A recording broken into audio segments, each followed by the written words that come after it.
Hey y'all, the teacher here. Next, let's talk about the difference between homeownership and renting. I'm going to break that down into four main areas. The first is commitment, okay, and thinking long term, maintaining your house, giving it the proper care. If the air conditioner goes out or the toilet's leaking, somebody's got to take care of that, and that somebody is the homeowner. All right, there's no landlord to call to say, come fix this. So everything from the big, like you need a new roof, to the little, changing the air filters so that there's not dusty air floating through the house when the furnace is on, that responsibility falls on the shoulders of you. Secondly, is that you really cannot miss any bills. Okay, your mortgage missing a mortgage payment is a lot different than, say, missing one rent payment. Even if you catch up, there's some greater financial consequences if you ever get behind on your mortgage.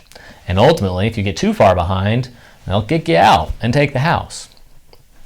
Your taxes and your insurance, those are built into your mortgage payment, but they're still ultimately your responsibility. Also, utilities. Right? If the lights turn off or it gets real cold in winter, there's no one to blame but yourself. So just always, always, always pay your bills on time. Third is how the government interacts with you, which is a little different as a homeowner than as a tenant. Mainly, it's property taxes and permits for any work. Okay? Your property taxes are going to be built in to your mortgage payment, because the bank doesn't want you to miss that payment either.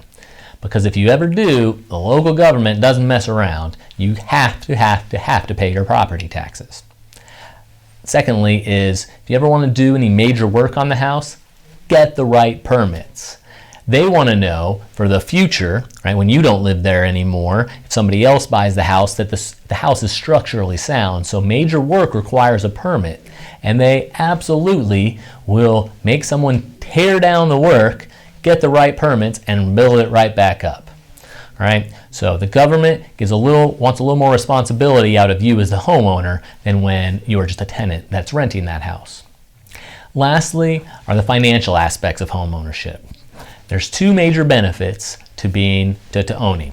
All right, first is that your monthly payment is less for your mortgage than what rent would be in the exact same house. Secondly is that over time you'll build up equity. At the beginning, the bank owns most of your house, but as you make those payments over the years, when you're ready to move, you can sell that house and get all that money. But there's also the flip side of that financially, which is that you have a loan and you really do owe that money. Okay? So if something happened in that neighborhood and houses weren't worth as much anymore, or any other disaster that means you can't sell your house for how much you owe on it, you really do owe it, and they're going to come after your other assets to get the money that they loaned you. If all that makes sense, you're on to the next step. Click the button at newhousetracker.com. Let's meet and get you from questions to keys.